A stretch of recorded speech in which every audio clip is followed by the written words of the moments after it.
Good morning.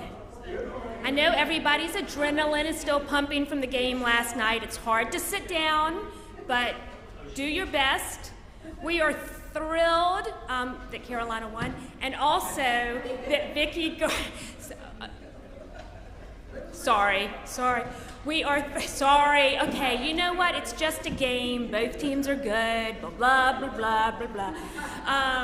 We are thrilled that Vicki Garvey is back to finish discussing Epiphanies, an illumination in this season. So I am just going to get out of the way, make sure that the mic is turned on. And when we have questions later, I might actually bring a handheld mic so we can all hear the questions. Thank you. You're welcome. And I think I'm on. It feels like I'm on. Do you want us all sitting over there so you can face everybody like that? I guess you've been overruled. Well, I'm sorry if I'm ignoring some people. Okay. Because as you can see, I do much better when I'm able to move around. Excellent. And be with people. Well, it's lovely to be back. Congratulations on the victory last night. I only learned that when I came in. I'm sorry. It's not that that I'm partial to the other place down the road, which I passed on the way here, or this particular university. It's that I'm not into football much. Right? So it wouldn't matter who was playing. Pardon me? Oh, it was basketball? See? That's so much better. Well, they both end in ball. Well, it's like 90 and 87. That's not football. You can't. No. This much I know. Okay. When we left them, it's sort of like the perils of Pauline, for those of you who remember the perils of Pauline. We left the Annunciation pretty much done, I think. There are always more things that I can say about any of these things because I get so enwrapped in them. And there's a way in which the Bible for me is full of rabbit holes. So if I'm preparing to teach somebody something, the trick is to keep myself focused, because otherwise I'll go. The student, when I was teaching at the seminary, a student once asked me seriously, do you ever actually teach a course, the name of which is a book, like Jeremiah, and stay in Jeremiah? Can you do that? No. Because the Bible is always doing that itself. It's always reaching back and using the information from back then to help understand what's happening in their current situation. And sometimes then they spring forward because it looks like the pattern that was established back then and which I'm seeing now is likely to happen again. And we're going to see a little bit of that this morning. I teach at night too. I forget where I am, for instance. Since we've been talking about the Annunciation and the fact that Zechariah and Elizabeth, it's one of those points back to then anchor ourselves in the present, that it's no surprise that the two of them are described by the narrator when we first hear the introduction to Zechariah's Annunciation. They're described in the same language that we heard back in Genesis 12 through 36 about Abraham and Sarah. So, Abraham and Sarah, just a little bit about them. They are first mentioned in chapter 11 of Genesis. This is for those of you who love trivia. It's near the end of chapter 11. 11 is famous because of the story of the Tower of Babel. And you remember the end of that story. The reason that they built the tower was because they wanted to stay together. These are people who didn't like change. Just a word to the wise. They didn't want to change. They wanted to stay in one place and speak the same language that they'd spoken their whole lives.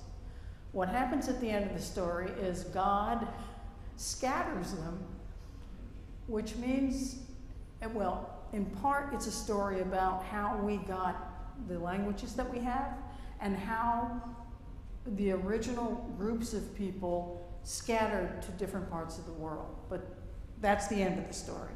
What's their name? We have no idea. They wanted to make a name for themselves. Their name is Babel. This is not a title to be worn. Anyway, the end of that story comes, and the next thing that happens is another thing that everybody loves to read at night, and that's a genealogy. So we have baby after baby after baby after baby with a lot of begats, right?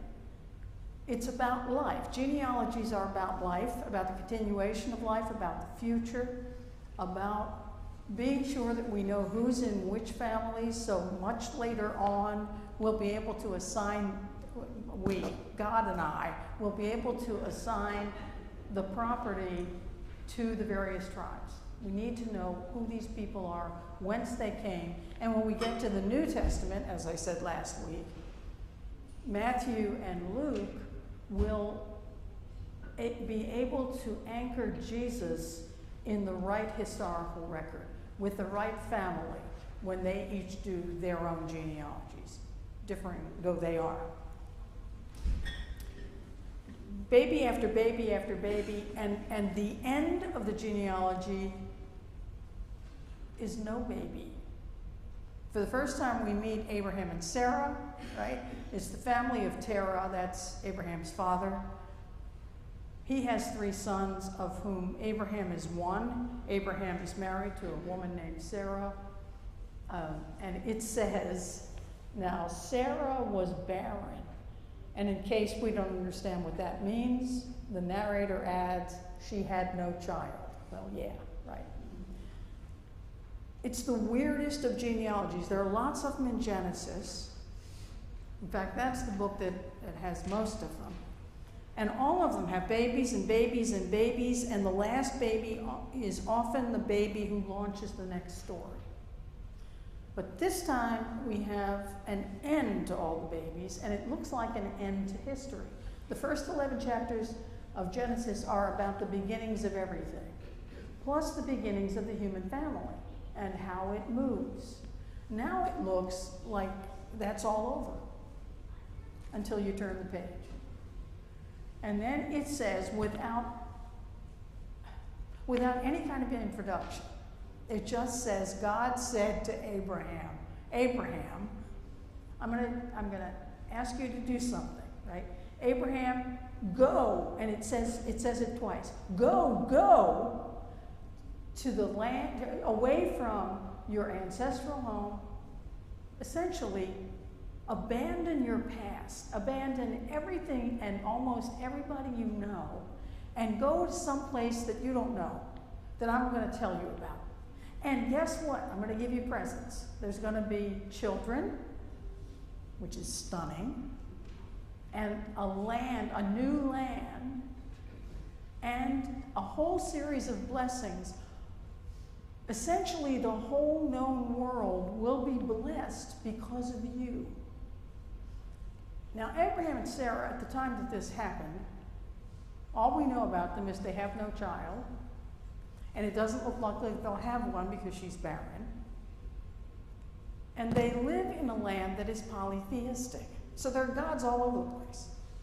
And this God comes out of nowhere in their hometown, not unlike the messenger of God, Gabriel, coming to a city and a town in chapter 1 of Luke. God breaks into history and starts speaking, and God knows who they are. So it's not simply an apparition of some sort. We don't know that Abraham saw anything at this point. He will, but not yet. But he has this experience of God. But which God? The God doesn't say anything, as this God will say later. Doesn't do any kind of self-introduction. Later, at Sinai with the people of Israel, I am the Lord who brought you up out of the land of Egypt. Yes. To Moses the first time, we may get there this morning, I don't know. I'm the God of your ancestors, the God of Abraham, the God of Isaac, and the God of Jacob. Yes? So let's be clear which God I am. Because again, remember, in the Ancient of Days, there were lots of gods everywhere. We tend to think, now in the end we're right, but we tend to think, or at least we think we're right, that there is one God. Right? The God who created the universe, the God of Jesus, all of that. That's one God. The problem is our ancestors didn't think that way. Even in the time of Moses, they didn't think that way. What they thought was that the God who appears to Moses and then appears in a sense to the people at the mountains at Sinai when the covenant takes place, they think that's their God. I'll be your God and you'll be my people. But this is the national God. This is the God of Israel. It's not the God of the Assyrians or the God of the Babylonians. Those are different rival gods. It's not until much later in biblical history, by the time of Isaiah, that Isaiah says, there is one God of everybody, which does not make Israel happy, because it's like God loves you, but also loves you, but also loves you and me. I'm God's favorite, but so are you. Right? We're not to that point yet. So there are all kinds of gods in the background. Abraham is called upon by one of these, essentially, and told to abandon everything he knows. We are told that Abraham is at this point 75 years old. Now, I think I said this last year, you can't always trust biblical numbers, because they're there to make a point, and the point is these are senior citizens. You don't expect them to be having their first child. She's about 65, according to the numbering in the Bible, right? By the time they finally have bouncing baby boy Isaac, he's 100 and she's 90. Yes. This just doesn't, no wonder she laughs in the tent, and he laughs. They laugh 3 or 4 times before the boy named Laughter is finally born. Okay, anyway, back to when they're first called. What a revelation that is, that a God, any God, comes to them and singles them out and says, I have a job for you. I'm going to send you off. And the job is going to become more specialized in ensuing chapters. But for the moment, all God is saying is, go somewhere that you know nothing about. Trust me. The amazing thing, so there's epiphanic moments for Abraham and Sarah in having this God in some way appear to them. 1. 2, that this God appears to have appeared only to the two of them. So it's a very particular manifestation, of God. And 3, has these actually absurd promises. You're going to have babies, you're going to have a new land that you know nothing about, and blessings are going to trail in your wake. The epiphany for God, and I assume it was an epiphanic moment for God, is that Abraham, what does Abraham do? Do you remember? The amazing thing is he doesn't say anything. He doesn't argue. He doesn't say, who the hell are you? He doesn't say, well, I have to pack up stuff. He doesn't do anything. The next verse says, so Abraham rose and went. That's sort of astonishing. Now, later in the story, Abraham will question this God. Even when he and this God become much more intimate. I mean, there are times in the story where God seems to drop by for dinner. or to have a friendly argument about how many people we're going to destroy in the city of Sodom. Right? But for the moment, it's just this call and immediate response. Later, particularly in the letter to the Hebrews, whoever wrote that letter, talks for a whole chapter about the faith of Abraham. And what he's looking at, and presumably it is he who wrote Hebrews, what he's talking about is this moment. This is the moment when Abraham dropped everything and did exactly what God had asked for. Later on, when time passes and there's no child anywhere in sight, including in the mother-to-be's nether regions, Abraham starts to question. I mean, first he pulls out his nephew and says, okay, I know you're promising that again. Here's my nephew. Let's do this, call it a deal, and go on. God says, no, I got news for you. It has to be a child of your loins. Oh, okay.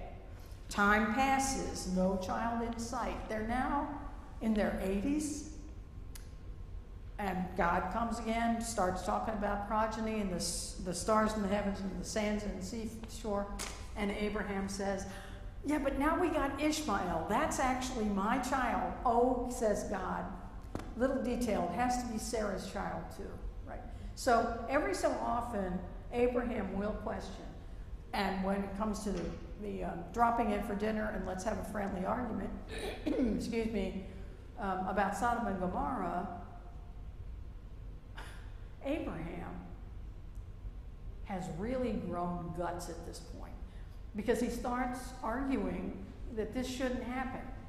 If I find 50 good people, would that be, yeah, 50, I'll give you 50 good people. That's fine. I won't destroy 50. How about 40? At which point he says, wait a minute. Should not the judge of all the earth be just? I mean, saying this to God, getting right up in God's face and saying, who are you anyway? I expect more of you than this. And they continue the 45, 30, etc. So they have a long history, but it starts here with his instant obedience. And as I said, it must have been, talk about light out of darkness, to have God speak to you directly and ask you to do something, ask you to participate in the divine plan. And then there's, let's go back to the New Testament. In the gospel, the fourth gospel, by chapter 4, Jesus hasn't done much of anything yet. Now, one this morning, we're in the year B, so it's Mark's year, and I believe this morning you heard about Peter's mother-in-law and some demons. So, from the get-go in Mark, Jesus is up and doing stuff, right? In chapter 1, he's doing stuff. Much more leisurely in the fourth gospel. In chapter 1, we heard that long poem. That's a lovely poem. In the beginning was the Word, and the Word was God, and everything that God was, the Word was, and all that, right? And that's pretty much what happens in chapter 1, except we're introduced to John the Baptizer, who doesn't baptize Jesus. Only in this gospel, he doesn't baptize Jesus. But he is a baptizer. He has disciples. He has this understanding that one is coming after him, and he is himself not the light, but the one who's coming is the light, and his job is to prepare the way for the light. Okay, then the light shows up, and John says to his disciples, there's the one that I've been talking about, and some of John's disciples, we're still in chapter 1, start following him. Chapter 2, on the third day, there was a wedding in Cana of Galilee, and the mother of Jesus was there. I love it that her spot comes first. The mother of Jesus was there, and he was there too, by the way. And they've run out, well, you know that story, right? Chapter 3, Nick at night. Nicodemus comes to ask questions. Yes? All right. So by the time we get to chapter 4, he hasn't done any of his, what the Gospels, the other Gospels call mighty acts of power. We call them miracles. The Gospels never use that title. They call them mighty acts of power. In the 4th Gospel, they're called signs. He's done one, the water to wine, in chapter 2. But none of this lepers, no Peter's mother-in-law, none of that has happened. He's not preaching, he's not teaching. He's been being followed now by a very small group of disciples. And he's on his way from one part of Israel to go up north. And it says, on the journey, he had to go through Samaria. But if you look at a map, he didn't have to go through Samaria. So something else, already we know something else is happening here. He had to go, not because of the geography, he had to go for another reason. We know this story too. It's the Samaritan woman at the well, because we hear it at least once every 3 years. You heard it last Lent. I think the 4th Sunday of Lent. Now, in your handouts, I have it sketched out what happens. You know, the Annunciations, as I said last week, were not something brand new, that if they went to church school or synagogue school as kids, they would have heard about other Annunciations. It happened to a number of their ancestors. Well, so did this thing with a woman at a well. If an unmarried, he has to be unmarried, man or his surrogate go to a foreign territory, go to a well, and there's a woman or women at that well, and one of them, the man, unmarried man, or the woman, has an issue of some sort. They're all different issues, which the other one solves. What happens then is the woman goes running back home to tell about this encounter, and except for one occasion, the woman marries the unmarried man. And the next story is about them and their families. It's happened to Isaac, it happens to Jacob, it happens to Moses. And now it's happening for Jesus. So already, if we're 1st century Jews listening to this story, what we expect is that Jesus is going to get married. But what we're getting ready for, because it's the 4th Gospel, and you know the 4th Gospel is very theological and mystical, so there is going to be a marriage here, but not the way that we ordinarily think of marriages. This is about the marriage of the Lamb. This is getting ready for a marriage with a community, not a single woman. It's like, I don't know, because I can't remember this. I don't know if any of you, I think this was in the 60s, ever got into fractured fairy tales? Yes, you remember? So it starts the way you'd expect it to, and then Humpty Dumpty had a great fall and nobody ever came. Like that, right? The parables act that way too. When Jesus tells them, he lulls them into being with him. A man once was going from Jerusalem down to Jericho. And all the people in his listening audience say, I know that road. And you don't ever go there by yourself because it's dangerous. Because and this is true, along that road, there are nooks and crannies where, in fact, robbers would hide and waylay anybody. But they didn't do it for caravans or for small groups. So they're all thinking to themselves, this guy is stupid. So they're not all surprised when he's accosted by robbers and stripped and left half naked and all the rest of it. What they are surprised. So now the fairy tale is working. The parable is working. And you get the priest, the Levi, and then the Greek says, but. What do you mean, but? It should be and. No, but always means something different is about to happen. And then we get the Samaritan, and the Jewish audience is aghast that this is the hero of the story, right? Well, the same thing is happening here with the woman at the well. The expectation is one thing. What happens is something very different. You, I think, will remember that last week I said something about the Samaritans and the Jews. The Samaritans are Jews. They're northern Jews. There's been enmity with them and the Jerusalem Jews, or the disciples. Jesus' disciples are southern Jews. Were they the ones left behind when all the Jerusalem people were taken to the Babylon? Whatever. No. Taken away. But you're sort of on the right. His question is about whether the northern Jews, that is to say the Samaritans, were taken off during an incursion by enemies. Not quite. 200 years earlier, but you're in the right ballpark. The Assyrians took over the north, conquered the north. Part of what they did was brought in their own people to intermarry, so the pure descendants, this is all there's genealogy, the descendants of Jacob, the tribes of Israel, now it gets blurry up there. Who's who? That's one thing. The other thing is when David died, he didn't plan ahead. David was not good at planning ahead.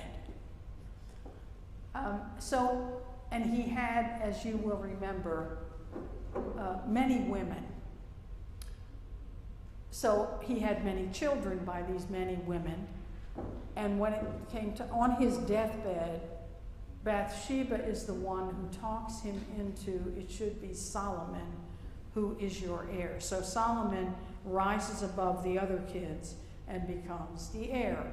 Solomon is like daddy, although Solomon is known for his wisdom, he's not good about planning either. So that when he dies, he has not named which of his many sons. He's got, I always get it, mixed up. He's got several wives and 300 concubines, something like that. So he has a real tribe of children. Anyway, when he dies, the boys fight. One of them takes his toys and goes north. And because then the Assyrians come in a little bit later, the north is now cut off from the south, where Jerusalem is, where the temple is, where the center of, the real center of Judaism is. So they begin also, the northern Jews, you know, when you're cut off from people and communications are also cut off, things split a little bit. I mean, split and split. What I mean is it affects all areas of life, including religion. So that as the South is beginning to expand their understanding of the Bible and expand the books of the Bible, the North is cut off from, for instance, all the Southern prophets. Anyway, their Bible, by the time of Jesus, is a bit different from the Bible that those in the South have. And the way they worship, because they have no Jerusalem temple, they have something else on a particular mountain in Samaria, which is in the north. So anyway, this enmity has been going on for 1,000 years. At the time that Jesus lands at this well in Samaria where he had to go. And he meets there, and it's lunchtime, and he's been traveling all day. So he sits down in the heat of the day at this well, and this woman is there. And he says to her, "I'm thirsty, would you give me a drink?" And she is, all right, epiphanic moment number one for her. She's amazed that he, number one, he's a male unknown to her, and she's a female unknown to him. That they're having that he initiates a conversation, because there was a custom well entrenched in both the North and the South about a man and a woman who don't know each other beginning a conversation. And even though there are probably other people around, if this were televised, the focus would shift from the town and everybody running around to these two. So it's an intimate moment. This is a no-no. That's one. Number two, he's a Southerner and she's a Northerner, and those people hate each other. Number three, he's asking her for a drink. Now, it's one thing for a man and a woman who are strangers to each other having a kind of conversation cut off from everybody else. It's another thing for him to ask her to give him a drink. She may be unclean. It may be her menses. That is a problem. So touching something that she's touching is a no-no. All right. So she is sort of amazed by all of this and says, she says, you are a Southern Jew and I'm a Samaritan and you're asking me for a drink of water. And then she says, she's great. She's a feisty female. She will not give up, no matter how he tries to shut her up. She says, anyway, you don't have a bucket. I got the only bucket. So then he goes, because it's John, or the fourth gospel, he goes into the mystical heights and says, oh, I've got living water. If you knew about this living water, you'd really be cool with this living water. And she says, well, where is it? I want some of that living water. And then we get into the whole thing about husbands. And she challenges him. It's shades of Abraham. She challenges him and says, hey, our ancestor Jacob, this is his well. Are you telling me you're better than Jacob? And he says, well, if you knew to whom you were speaking. And she says, glimmer. She says, we know about a Messiah who's coming. And he says, I am he, I who am speaking. Do you know how many times he is that bold and that declarative about who he is? Twice. Once with her and once with the guy I call Bob.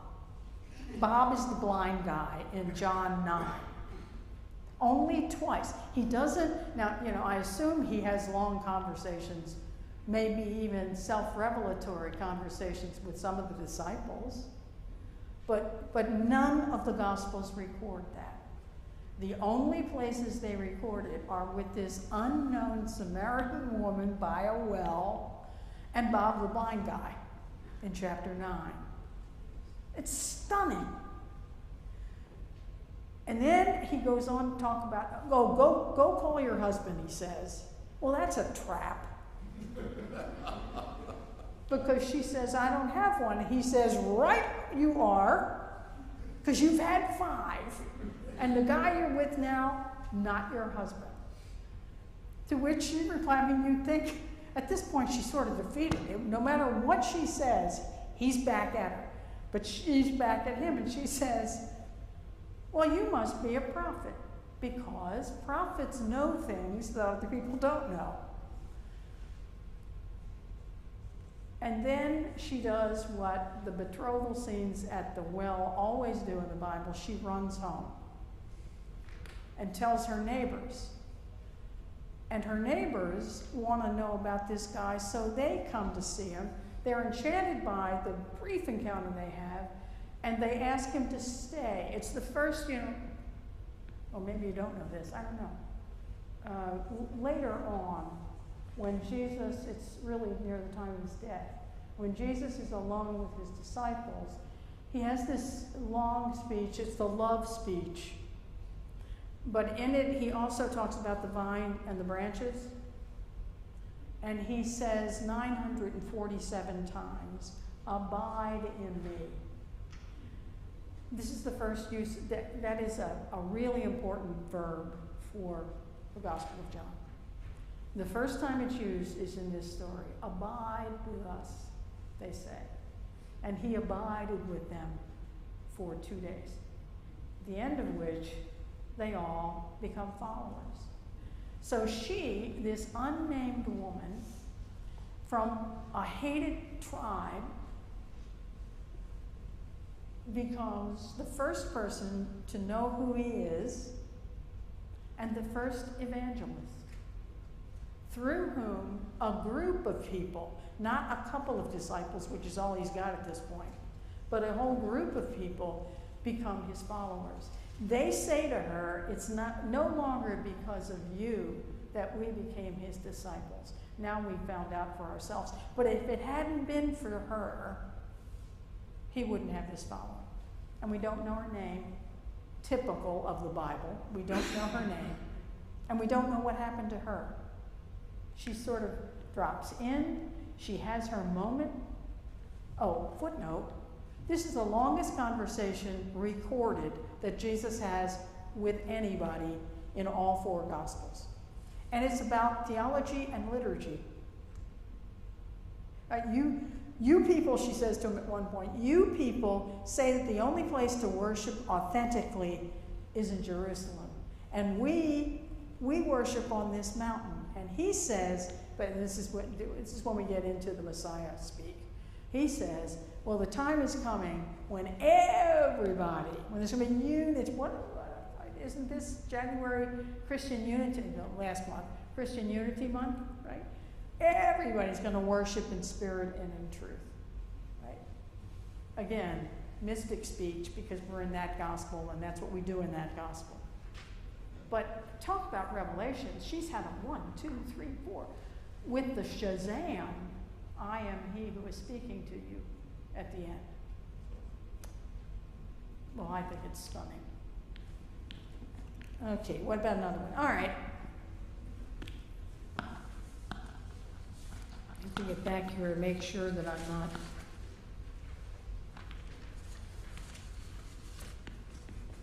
One other little note about her, and she's not the only one. One of the things in the whole Bible, this happens time after time after time again. The ones who get to know God, or in this case, Jesus, most deeply, I mean, the I am he is kind of deep, are the ones who push God or Jesus. The ones who, they're lovely people, right?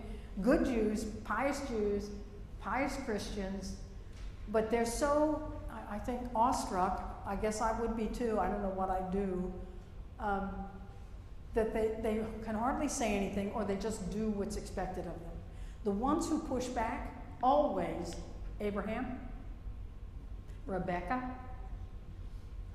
Job, oh my God, Job, actually have a kind of intimacy with God or with Jesus that nobody else has. It's the ones who push and ask questions and aren't satisfied with easy answers. Anyway, here's a little tiny one. It looks like a really tiny one because it's in Hebrew. It's even in English, it's that big. But it's all over the Bible. Well, no, it's not all over the Bible. It's in one particular segment of the Bible. And then the fourth gospel will pick it up again. Because we're reaching back to make meaning now of something that had meaning then.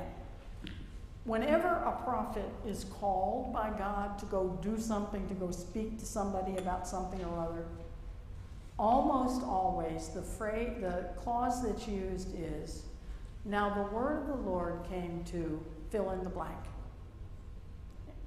One that I put on there is Jeremiah, but you can do anybody. The word of the Lord came to, and it's, I want you to go to these people, say these things, and most prophets say, I don't think so. The prophets get themselves in trouble, and they do. Many of them were, in fact, martyred. Well, that's what it says in English. What it says in Hebrew is unreal. Except in English it wouldn't make a whole lot of sense, which is why we all have now the word the Lord came to. And that's fine. But it doesn't have the oomph, the crackle, the sit up and drink your full strength coffee sense that the call narrative of these prophets has. What it says is, Vayihi Duvar Adonai Eli. Now, the word of the Lord, Hayah. Hayah is the verb to be. But it means more than be. It means happen. The word of the Lord happened to me. It was an event. It was, Jeremiah will later call this a fire inside me. That's what happened. This was earth-shattering. This word changed my life, changed the course of my life, disrupted my default setting, disrupted, and then became a disruptor in the lives of the people to whom I was speaking. The word of the Lord happened, was an event to me. And everything else changed. The fourth gospel is going to say, in the beginning was this event, was the word. And the first time we heard the word of God, do you remember the first time we heard the word of God? We, the Bible-believing community. When was it that God first spoke? Even before that, yes. Even before that. Yes. In the beginning, God was the word in John. And John is, of course, doing that to say this is another creation. That is not an accident. In the beginning, God created the heavens and the earth, and the heavens and the earth were tohu vavohu, were random and chaotic, and the Spirit of God, or the wind of God, or the breath of God, Merahefet, was doing this over the waters, and God said. Let there be light. God spoke a universe into being. The word of the Lord came, is flat. It falls flat. When you have in your head all of the other things that word of God affects. So, in fact, the word of the Lord, Hayah, sounds like I'm doing karate chops. But it has that effect. It's that jarring. The word of the Lord happened, and it happened to me, and everything else changed. Yes. So talk about epiphany. Later on in this call narrative to Jeremiah, God says, don't worry. Things are going to be grim here for a while, but don't worry, because my word, I have, English translations will say, and it's decent, it's fine, I have put my word in your mouth. Hebrew says, and this doesn't really flow in English, which is why we don't translate it most of the way, I have given my word in your mouth. The word then has become a gift. It's an upsetting gift, it's a disturbing gift, but gifts for them as well as for us are things that are meant to be given. You don't hoard a gift. You're supposed to also give from that gift to other people. You've got the gift of gab, if you've got the gift of being hospitable, etc. Okay. Oh, no. Okay, let me just say, what have I got left? Oh, come on. Actually, I think I really have. I didn't tell you everything that's on these pages, but that's okay. That's for, it's to whet your appetites. Amazing. We might have the opportunity for 30 seconds of questions, 60 seconds of questions. Or just gratitude. Okay, yes, Paul. Doesn't this dialogue with God, this talking back to God, come to the culmination with Jacob and the angel in the wrestling match, and then him being renamed as Israel, which means the man who wrestles with God? Yes. In a very real sense, yes. That for the Jacob story, which is the second matriarchal cycle in Genesis, it is the turning point for him, and actually for his progeny. The rabbis say that this is the prototype for those who would study the Bible. What it's saying is, as Jacob didn't give up, I mean, it's like the woman at the well didn't give up. She persisted, and yet she persisted. Jacob persisted. If he thinks that this being, whom he first identifies as a man, remember, it's night, it may be a dream vision. Jacob never ever has the kind of intimacy with God that his father had. Whenever he has an encounter with God, it's always at night, almost always in a dream, almost always, well, the two major ones are by a river. Don't fall asleep by a river, right? Anyway, the rabbis say that's how we read the Bible. Every time we study the Bible, and I believe this, is an encounter. It's an invitation to encounter God. But what the rabbis are saying is, just as Jacob would not give up until he wrested some meaning from this encounter, we shouldn't give up either.